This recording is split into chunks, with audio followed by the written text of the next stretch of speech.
जी, आदिल बाज़ई साहब से हम बातचीत कर रहे हैं और इनका जो केस है जिसमें सुप्रीम कोर्ट ने वाज़े तौर पे ये अपने फ़ैसले में लिखा है कि इनके बिहाफ पे जो हलफनामा वज़ीर-ए-आज़म शहबाज शरीफ साहब ने इलेक्शन कमीशन को दिया वो दुरुस्त नहीं है और इस पर शहबाज शरीफ साहब जो हैं उनके लिए मुश्किलात खड़ी हो सकती हैं। राना सनाउल्लाह साहब कहते हैं नहीं खड़ी हो सकती।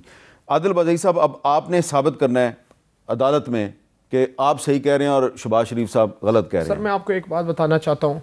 फर्स्ट डे से मैंने अल्फ जो लिया, मेरा शोल्डर पे इमरान खान का तस्वीर लगा हुआ था, मैंने अल्फ लिया कौमी असम्बली में ऑफिशियल तस्वीर पड़े मेरे नहीं। और ये तस्वीर आपने कोर्ट में भी दिखाई? कोर्ट में भी दी। ये दूसरी बात ये है, मैंने न प्राइम मिनिस्टर वोट दिए, न प्रेसिडेंट वोट दिए, न स्पीकर दिए, न डिप्टी स्पीकर। ये उस टाइम पे मुझे क्यों ना नहीं कर रहे थे। ये एक। तीसरी बात ये है, जब मैंने 2 एफिडेविट मेरे आ गए, एक इन्होंने जमा की, एक मेरे एसआईसी वाली आई, तो उस टाइम मुझे बुलाया क्यों नहीं? तो कोर्ट ने, जज ने यही बोला, चल आप बुला लेते, स्क्रूटनी करते कि आपका कौन सा एफिडेविट है। ये 19 को जमा हुआ है, वो एसआईसी वाला 20 को जमा हुआ है। अभी जो कोर्ट ने मुझे अच्छा, इलेक्शन कमीशन ये कहता है जी कि कौमी असम्बली के रिकॉर्ड से साबित होता है कि आप मुस्लिम लीग नून के साथ थे। ये रिकॉर्ड तो इनकी, ये तो ऐसे रिकॉर्ड है, वो तो कोर्ट में एक्सेप्ट ही नहीं होते वो रिकॉर्ड ऑफिशियल रिकॉर्ड। अच्छा, आपने मुझे बुलाया क्यों नहीं? आपने मुझे कोई रिटर्न में कोई भेजा क्यों नहीं? आपने मुझे कहा क्यों नहीं कि आप किस पार्टी के? फिर मैं फर्स्ट से मैं अपोजिशन में बैठा हूँ, मेरा स्पीचेस आपको पता है हुकूमत के खिलाफ है, तो मैं कैसे अच्छा, आप ऑपोजिशन बेंचों पे बैठे थे? यस। और आपने तकरीर भी हुकूमत के खिलाफ की? यस। मेरा वो फाइनेंस जो वो था बजट का, मैंने वो वाहिद इमरान खान जो है आए बलूचिस्तान को सबसे ज्यादा बजट इमरान खान ने दिया। किसी ने भी बलूचिस्तान को तवज्जो नहीं दी। अच्छा, जो आपका जो सुप्रीम कोर्ट का जो फैसला है उसमें जस्टिस आयशा मलिक साहबा का अजाफी नोट है, उसमें उन्होंने कहा है इस मुकदमे के हकायक से जाहिर होता है इलेक्शन कमीशन अपनी आईनी जिम्मेदारी निभाने में नाकाम रहा है। अपील कुनंदा का पूरा केस इस बात पर मबनी था कि वो कभी भी नून लीग के उम्मीदवार या रुकन नहीं रहे। इनहराफ का मामला सामने आया तो इलेक्शन कमीशन ने अपील कुनंदा के पेश करदा किसी सबूत को ना देखा। सरबराह नून लीग की बात को इलेक्शन कमीशन ने बगैर किसी जांच पड़ताल के कबूल कर लिया। इन इकदामात से जाहिर होता है इलेक्शन कमीशन ने एक सियासी जमात और हुकूमत के हक में झुकाव जाहिर किया। ये अफसोसनाक है कि इस अदालत के वाज़ेह अहकामात के बावजूद इलेक्शन कमीशन अपने आइनी फ़राइज़ के बरअक्स तर्ज़ अमल अपनाता है।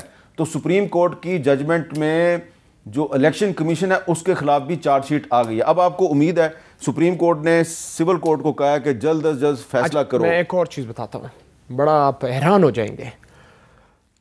इस बंदे ने, ऐसा सईद अहमद ने 3 महीने पहले, मैंने सिविल केस लगाया 3 महीने पहले, 2 महीने 3 महीने माजरत के साथ केस चल रहा है सिविल कोर्ट में। मैंने 2 महीने पहले इलेक्शन कमीशन में केस चल रहा है, यही सबूत मैंने जमा किया, एफिडेविट जमा करवाया, सब कुछ जमा करके ये फेक।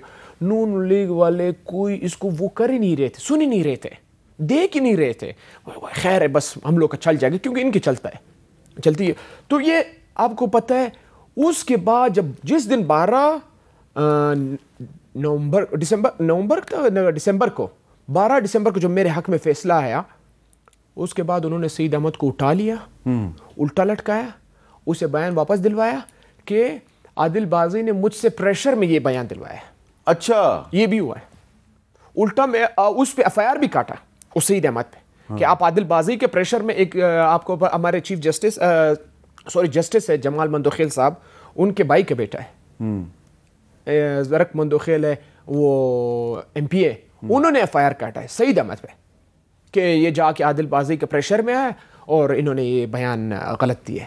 अच्छा, चले, वो जज का भाई जो है उसका जो भी अच्छा, उन्होंने रिटर्न जमा किया, वो उसकी इनफरादी जिम्मेदारी है। इन्होंने रिटर्न जमा किए कि इन्होंने जो सईद अहमद है वो बाय हैंड उन्होंने उसको दिया कि मैंने आदिल बाज़ई से न मिला हूँ, सिविल कोर्ट। तो अब आपको लगता है कि सिविल कोर्ट जो है इस मुकदमे का फैसला जल्द अज जल्द करेगी, क्योंकि मामला तो प्राइम मिनिस्टर का आ गया है। सिविल कोर्ट ने, पता है, ये इन लोगों ने एप्लीकेशन दिया कि केस ही ख़त्म कर दो और ये केस में कोई वो नहीं बनता है, स्टे नहीं बनता है। सिविल कोर्ट ने स्टे कंफर्म किया, बोले ये केस मैं आराम से सुनूंगा, तसल्ली से इस एक पॉइंट पे देखो। अच्छा, आपको कभी अगवा किया गया था या नहीं किया गया? नहीं, मुझे कभी अगवा नहीं किया गया। कभी नहीं अगवा नहीं, किया? नहीं, नहीं, तो वो जो अकील मलिक साहब ने हमारे शो पे कहा कि इनको अगवा किया नहीं, गया। अकील मलिक साहब तो कल किसी और प्रोग्राम में बैठे हुए थे कि आदिल साहब ने मुझे कहा है कि हाँ मैंने PMLN ज्वाइन किया। आज मैं असेंबली में मिला, मैंने बोला अल्लाह को भी जवाब देना है नहीं देना है। अच्छा, मैंने आज बोला, हंसने लगा। मैं हैरान हूँ इस तरह लोगों पे। हम लोग ये पैसा किस लिए कमाते हैं? हम लोग क्यों निकले इस माशरे में, क्यों भाग दौड़ कर रहे हैं? इज्जत के लिए कर रहे हैं। आप क्यों कर रहे हैं? इज्जत के लिए, इज्जत कमाने के लिए। इज्जत पे बात जब बात आती फिर कोई चीज़ नहीं आता है।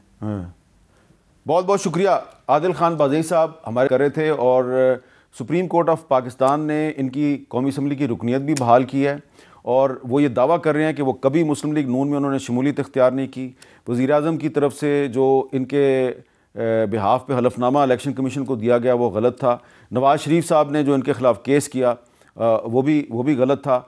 और अब ये बता रहे हैं कि जिस SHO ने इंक्वायरी करके अदालत को बताया कि ये दुरुस्त कह रहे हैं और ये कभी मुस्लिम लीग नून में शामिल नहीं हुए, उस SHO को भी नौकरी से निकाल दिया गया। जिस ओथ कमिश्नर सईद अहमद ने बयान दिया कि जो हलफनामे पे अटेस्टेशन है वो गलत है, तो उस पर भी FIR दर्ज हो गई है। तो सारे मामला जो हैं वो आदिल बज़ई साहब ने आपके सामने रखे हैं। अब देखते हैं कि सिविल कोर्ट जो है वो सुप्रीम कोर्ट के अहकामात की रोशनी में जल्द अज जल्द इस फैसले का ऐलान करती है या नहीं करती, और अगर कोई फ़रीक अपना मौक़िफ़ इस मामले में देना चाहता है तो हमारा फोरम हाज़िर है।